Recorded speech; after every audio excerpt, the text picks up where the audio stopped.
Je ressens qu'on a fait que notre boulot, c'est-à-dire le travail de journaliste comme vous, comme moi, c'est-à-dire que c'est d'aller rencontrer les gens, de les faire parler, ou d'enquêter sur des faits ou de les révéler. Donc c'est uniquement ce qu'on a fait.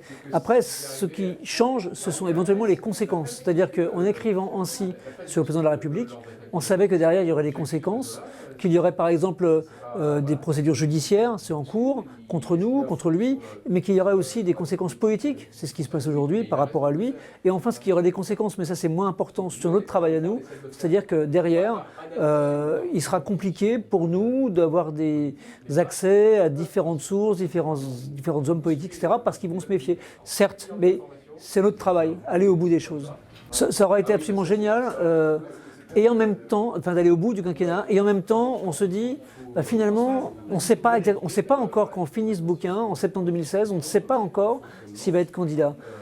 On pense qu'il va l'être, on ne sait pas. Eh bien, pour nous, c'était intéressant parce que du coup, ça nous obligeait à faire un effort intellectuel pour essayer de dire, bah, voilà, on n'aura pas sa décision, donc on va s'en tenir à ce qu'il a fait et pas à ce qu'il fera, quoi.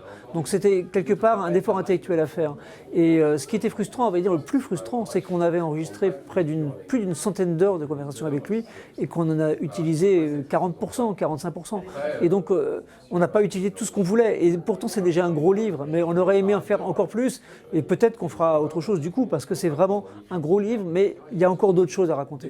Ce sont deux bêtes politiques, Nicolas Sarkozy et François Hollande, qui excellent en campagne. Même si Nicolas Sarkozy s'est trompé. Il s'est trompé dans sa campagne pour reprendre le leadership des Républicains pour la présidentielle. Il a été trop à droite, trop lui-même, trop agressif, trop buissonnesque son buisson. Bref, il s'est trompé. Mais il était bon en campagne. C'est quelque chose qu'ils aiment, les hommes politiques. Et Hollande est exactement pareil. Hollande en campagne était absolument impressionnant. Il dégage quelque chose. On l'a suivi en campagne. Il est très bon, vraiment. Et autant il était bon en campagne, autant il était atone dans sa présidence parce qu'il ne savait pas parler aux gens. Donc ce sont des gens qui sont très bons dans la conquête et peut-être pas dans la gestion du pouvoir. C'est une modeste théorie que j'appliquerai, quoi.